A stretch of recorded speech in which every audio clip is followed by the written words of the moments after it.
Christian Audio, a division of Recorded Books, presents Church on Trial, How to Protect Your Congregation, Mission, and Reputation During a Crisis by Phil Cooke.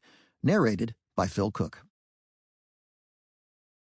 Author's note: hypocrisy rather than heresy is the cause of spiritual decay. Abraham Joshua Heschel, God in Search of Man, 1987. While my career has been focused on evangelical Protestant churches, these crisis management principles could also apply to Catholic and Jewish leaders in their communities. From that perspective, when I refer to the role of pastor, it could just as easily apply to a priest, rabbi, or other leader in those houses of worship. In addition, this book includes numerous examples and illustrations of crisis situations at churches, ministries, and the marketplace. While I have personally been involved in many of these cases, there are others where I or my team at Cooke Media Group had no involvement. In addition, and particularly with cases in which I've been involved, I've often edited or changed the circumstances and facts to protect the identity of those organizations and individuals. Finally, the recommendations in this book are not legal advice, and as you'll see throughout, I strongly urge getting the advice of an attorney during a crisis. Introduction. By the time you hear the thunder, it's too late to build the ark. Unknown. I never imagined being involved in crisis communication. Early in my career, I thought it meant defending other people's mistakes, and some public relations firms specialize in precisely that. But as the years went by, I also saw the importance of helping organizations survive a crisis, particularly when the crisis wasn't their fault. Looking back over my media career, I've been involved at some level in navigating crises from the beginning. My father was a pastor in Charlotte, North Carolina, so I've worked behind the scenes in church my entire life. The problems were pretty small back then, like discovering a stash of girly magazines our janitor had hidden in the fellowship hall, or uncovering a working moonshine still on a camping trip with our Boy Scout troop. I loved that church, but eventually my dad was ousted from the pulpit because of a crisis he didn't create, but didn't pay attention to until it was too late, and I'll share that story later. After making several short films in high school with a group of creative friends, my media career started when I was attending Oral Roberts University, majoring in communication with a focus on film and television. Back in those days, Oral Roberts National Television Ministry produced the #1 Sunday morning Christian program in America, as well as 4 one-hour primetime TV variety specials a year. It was the early days of Christian TV, and in a 3-channel world, the audience was in the millions. I needed money in college, so I was fortunate enough to get a part-time job working on the TV program, starting as what the industry calls a grip, moving sets around. It wasn't long before I moved up to setting lights as a gaffer, then assistant director of the program, and a few years after graduation, began directing. As you can imagine, at the peak of his ministry, Oral Roberts was a lightning rod for controversy and received more than his share of criticism. There were moments of great challenge because he was brilliant, but didn't really understand public relations. Along with many leaders of his generation, he didn't quite realize that you shouldn't just blurt out whatever you thought on national TV and assume the audience would understand.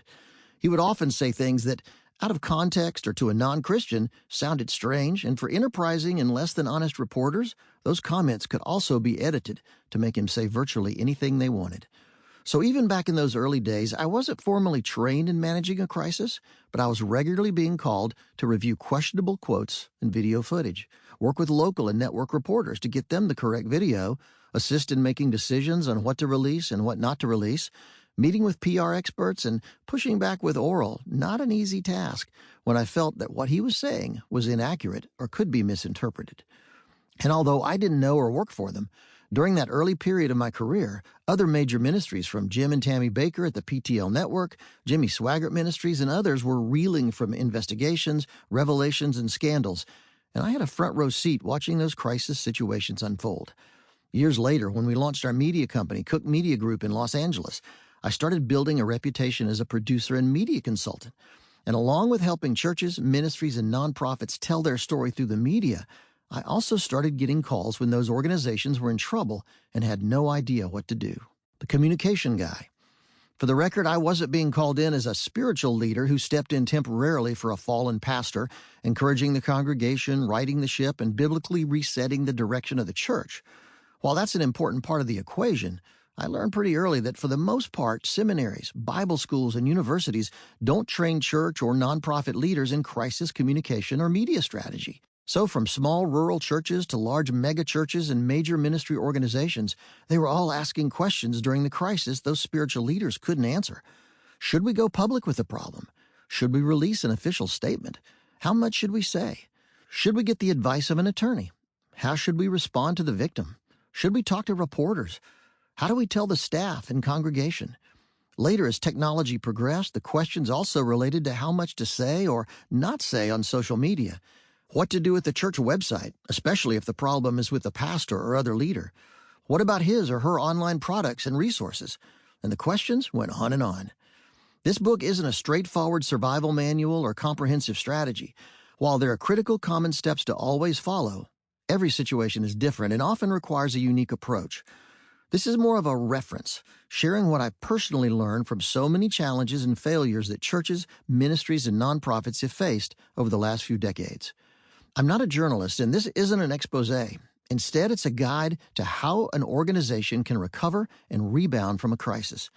In that context, I don't believe it helps a church or ministry move forward when we dwell on a past leader's sin, stupidity, mistakes, or legal actions. Hopefully, the principles and advice I outline here will help keep your organization from making those same mistakes. What is our goal? As we begin, let me say a short word about why I wrote the book and why you need this information. Whenever I've been called into a situation to advise a church, ministry, or nonprofit during a crisis, my number one goal is to save the church or ministry organization. When a pastor or other spiritual leader chooses to have an adulterous affair, he or she has made a choice, which makes that leader my least important priority. Likewise, when an employee embezzles money, abuses a minor, or does something else unethical, immoral, or illegal, they've also made a choice, and in the same way, they go to the bottom of my priority list. In those cases, I don't believe the local church or ministry should collapse because of a stupid, thoughtless, or abusive decision from one leader, employee, or member. That's why my focus is to help the congregation deal appropriately with the crisis, survive and move past it, and if there's a victim involved, get them help immediately.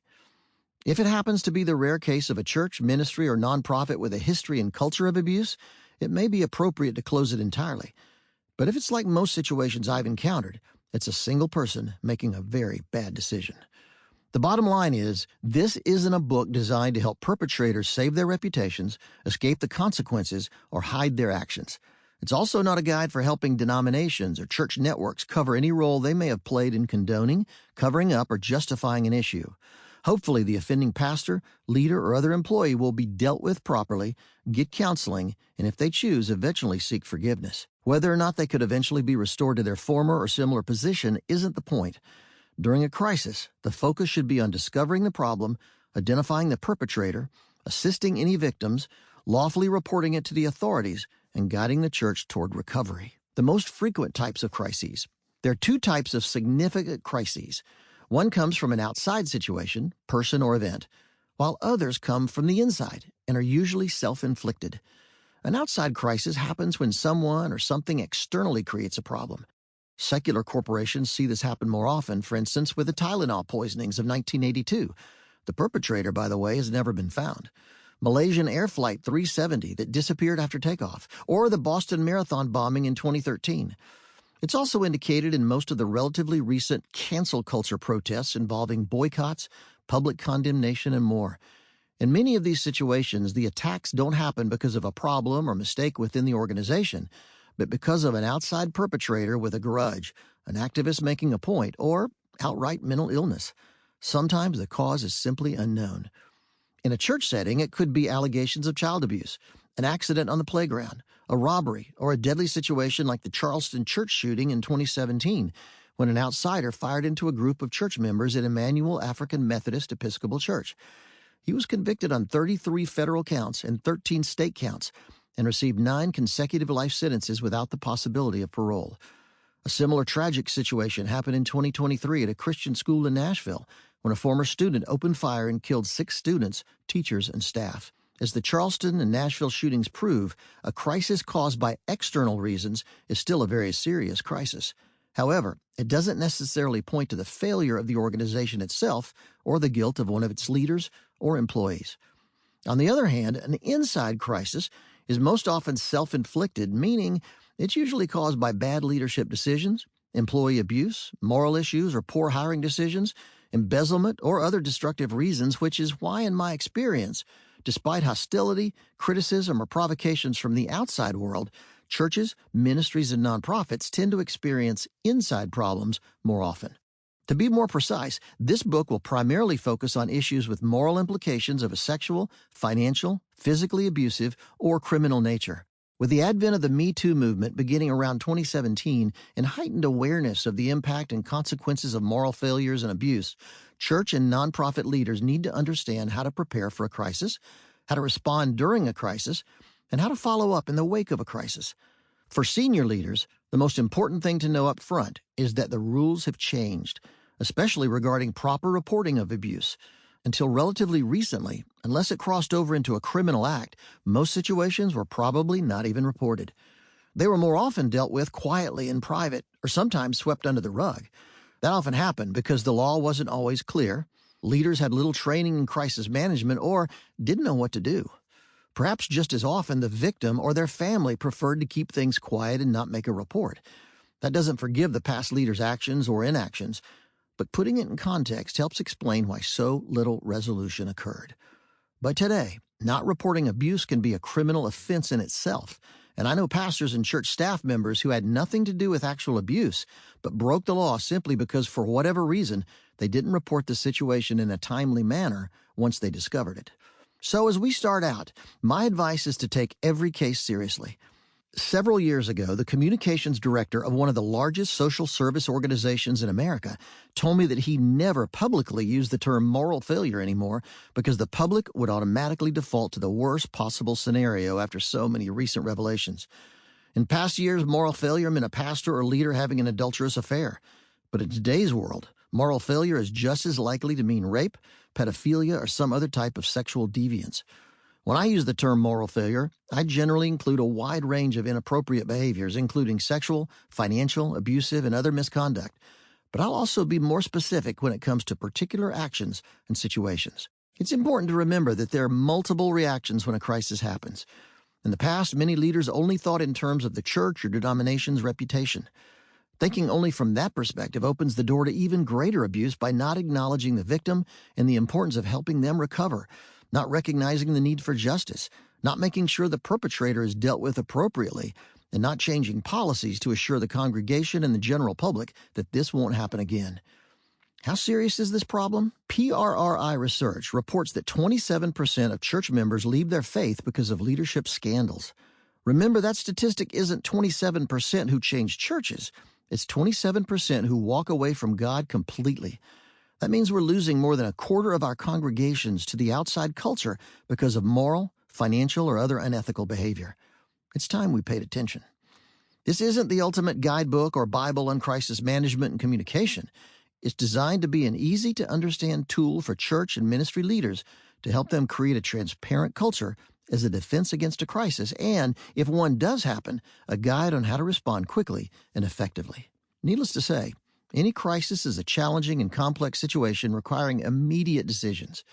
Hopefully, this book will help church, ministry, and nonprofit leaders act with the best information and advice to respond to the situation thoughtfully, appropriately, and positively.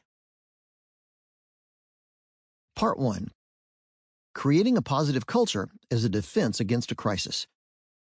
Whatever happens, conduct yourselves in a manner worthy of the gospel of Christ. Philippians chapter 1, verse 27 from the NIV. I always try to write on the principle of the iceberg. There is 7/8 of it underwater for every part that shows. From Ernest Hemingway in the Paris Review, spring of 1958. Chapter 1. What do people think of when they think of you? You are what people think you are. Robin Cohn from the PR Crisis Bible in 2008. As a media producer and consultant based in Los Angeles, perception is my business. I deal in the visual world of products and people and how they are perceived by the viewing audience. Today, in a media-saturated culture, perception is the currency of choice. Public relations has become an art form as celebrities, politicians, and companies confront the need to impact and influence public opinion, and the issue of perception has become a critical part of advertising campaigns, press releases, and public statements. Perception is also the catalyst that's driven the advertising industry to move from informational advertising to emotional advertising. Historically, the primary goal of marketers was to tell the public about the wonderful features of a product, how it works, the quality of the construction, the helpful features. But today, advertisers don't tell us about the product. They tell us how we're going to feel when we use the product. When was the last time you saw an athletic shoe commercial describe the high-quality materials that went into the shoes, the excellent construction, or the useful features? Today, they're more interested in convincing you that when you strap them on, you'll suddenly leap like Michael Jordan or LeBron James. You'll win championship sports events or fit in with a cooler crowd. It's not about facts. It's about perception. From the perspective of religious faith, I've spent years wrestling with the moral implications of perception. Watching tobacco companies position cigarettes as non-addictive, casino owners position themselves as family entertainment, and pornographers position themselves as champions of free speech, I looked at the art of perception as a negative, deceitful proposition. Indeed, it can be, but like many things, I learned it also has a flip side, as I began to study how Jesus went to great lengths to impact the public perception of his ministry and his purpose on the earth. He actually told people who had been healed not to tell anyone. He carefully chose the men who would be his closest associates. During the height of his popularity, he withdrew to remote places to be alone. He chose the method of his triumphal entry into Jerusalem. When he could have escaped in the garden, he told Peter to stop fighting and quietly allowed himself to be arrested.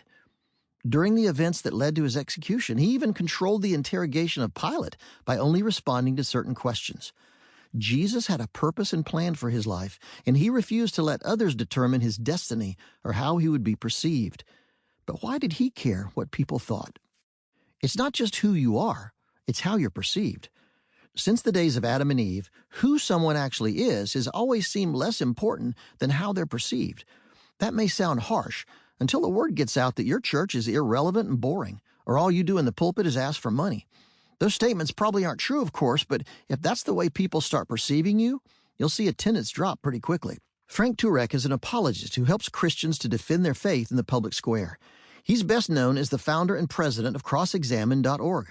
Listening to Frank speak, I noted that he often asked non-believing college students the question, if I could absolutely show you proof that the God of the Bible really exists, would you believe it? He said a surprising number will still say no. That's because belief is far stronger than facts. We see it on cable news networks, social media, and in political arguments. In a shocking number of situations, bias will always overpower facts. And that's why how people perceive you in your church really matters.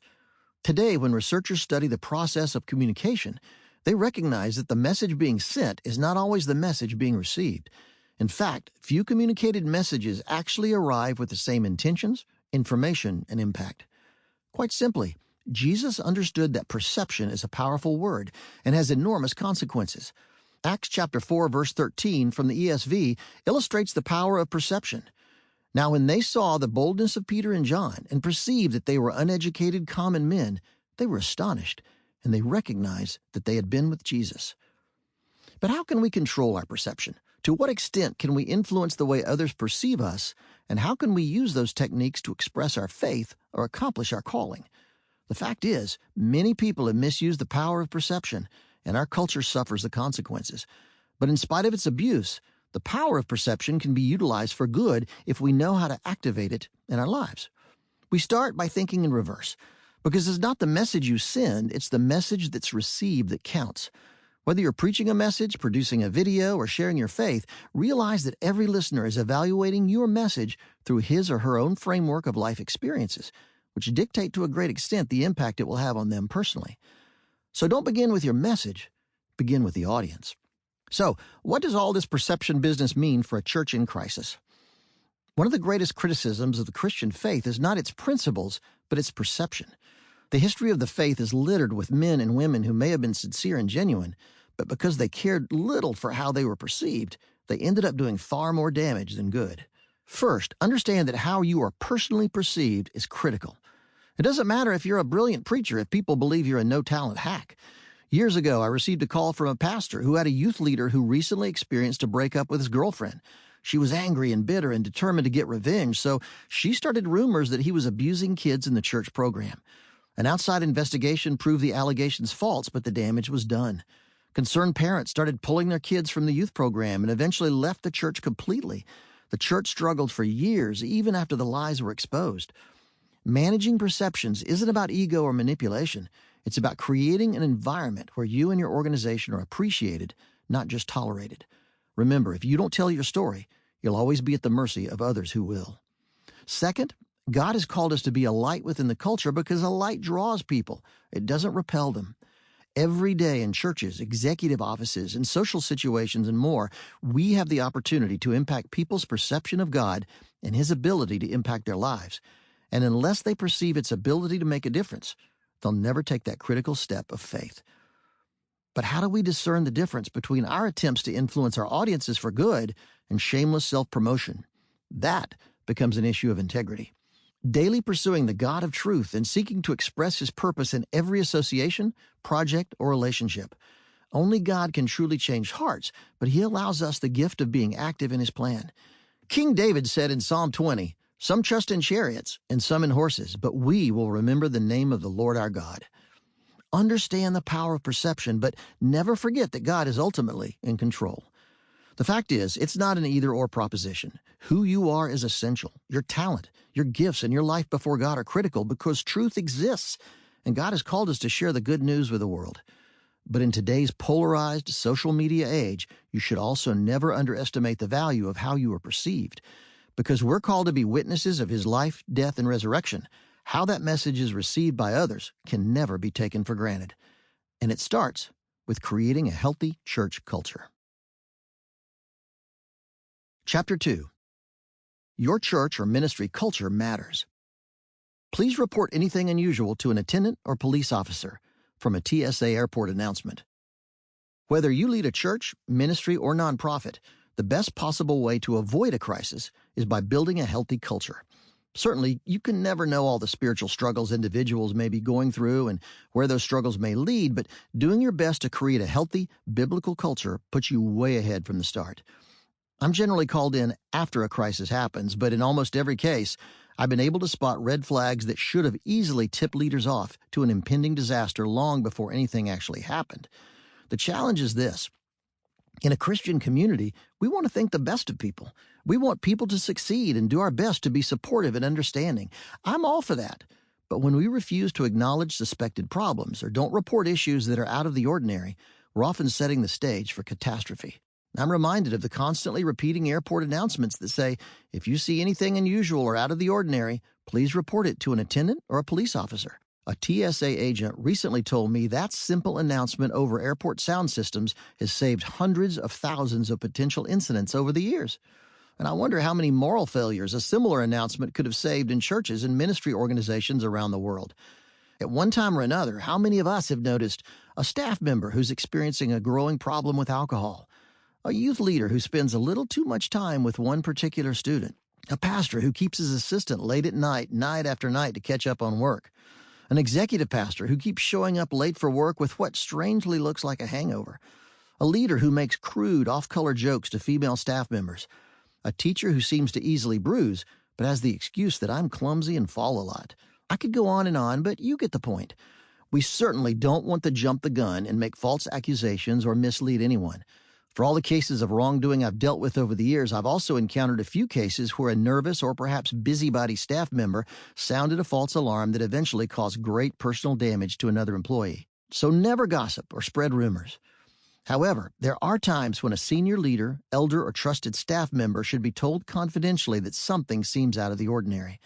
What happens in the office is very often a tip-off of something happening elsewhere as well.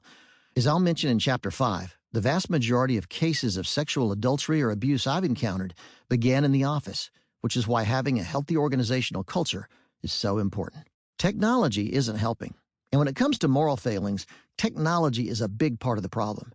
Since the beginning of the internet, pornography has been everywhere and easy to find. I'm stunned at the number of parents who don't supervise their kids' use of the internet, and even more stunned at the number of churches that don't use filtering software on their office computers. And with the advent of social media, the problem has grown exponentially because apps like Instagram and TikTok are virtual gateways to more serious types of online pornography. And we're seeing senior church leaders fall in staggering numbers. In 2023, the pastor of a Tennessee church was indicted on sexual exploitation charges after investigators discovered he was uploading child pornography online from his church office. One of the social media pornographic sites that's been under the radar for most people is OnlyFans.com. Its individual subscription model has caused it to experience explosive growth, but what appears to be a benign site is very disconcerting. Looking at the homepage, it looks clean enough, and apparently anyone can join for any reason. But the vast majority of subscribers are coming for one thing: nudity. In the old days, pornography was a dangerous business. Talk to former porn stars and you'll learn pretty quickly that it was a brutal line of work that took a devastating toll on young women. In that world, it was easy to see that pornography wasn't just sinful, it was unhealthy and vile. And that's why OnlyFans seems so innocent. Create your own account, pose nude in the privacy of your home, and charge a monthly fee for people to see your photos. It doesn't involve porn studios, video crews, or sleazy magazines, and unlike the past, as an online adult model, you control your destiny. The numbers prove the success of the idea. By 2021, there were more than 170 million subscribers to OnlyFans. 500,000 new users joined OnlyFans every day. There are more than 1.2 million content creators on OnlyFans. It's possible to make more than $2 million a month on OnlyFans. The site has paid out more than $2 billion to creators. But there's a darker side of the site. Beyond millions of young women posing nude on the site, so-called models have experienced harassment, stalking, and sometimes been murdered. And don't forget the millions of young men subscribing as more psychologists are sounding alarms about the daily viewing of pornography and its negative impact on users and society.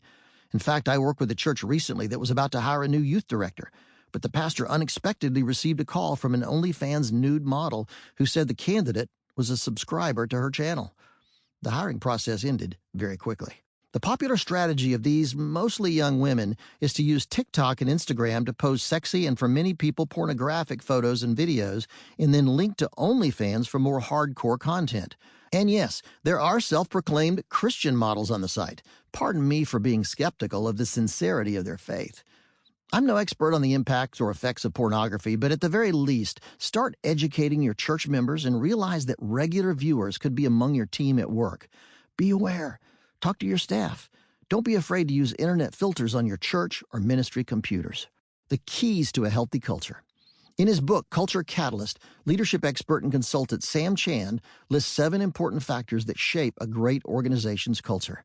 Number 1, control. People function most effectively if they are given control or authority with responsibility. If they are held accountable for a task without the means to accomplish it, they'll fail and be terribly frustrated. Control isn't a dirty word. Delegating responsibility and maintaining accountability is essential for any organization to be effective. The right control system for a team is like a conveyor belt of ideas and resources. It manages the flow of work, not to slow it down, but to make it flow smoothly and effectively. Number 2, understanding. Every person on a team needs to have a clear grasp of the vision, his or her role, the gifts and contributions of the team members, and the way the team functions. Each person should be able to clearly articulate each of these vital aspects of the team's life. It breaks my heart when I talk to a staff member who says glumly, "I'm not really sure what I'm doing here." Number 3, leadership. Healthy teams are pipelines of leadership development. They recognize that an organization is only as healthy as the pool of rising leaders, so they actively seek to discover those who show leadership potential, develop resources to equip and inspire leaders, and carefully deploy them in roles that inflame their hearts, challenge them to excel, and propel the organization to new heights. Number 4, trust. Mutual trust among team members is the glue that makes everything good possible. Without it, a team quickly disintegrates into a gang of people protecting their turf and forming angry alliances. Trust is important up, down, and across the organizational structure. People need to have confidence that their superiors mean what they say and say what they mean. When people trust each other, they make a strong connection between the vision, their own roles, the input of others, strategic planning, and the steps of implementation. Number 5, unafraid. Corporate courage is an incredibly appealing but slippery trait.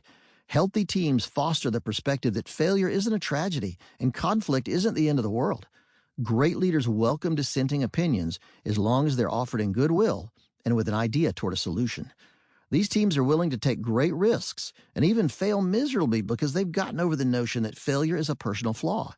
They believe that God is worthy of noble efforts and trust that God smiles at them as they attempt great things for Him. Number 6, responsive. Teams with healthy cultures are alert to open doors and ones that are closing. An individual may not notice a particular threat or an opportunity, but someone else in the team will. Sample complete. Ready to continue?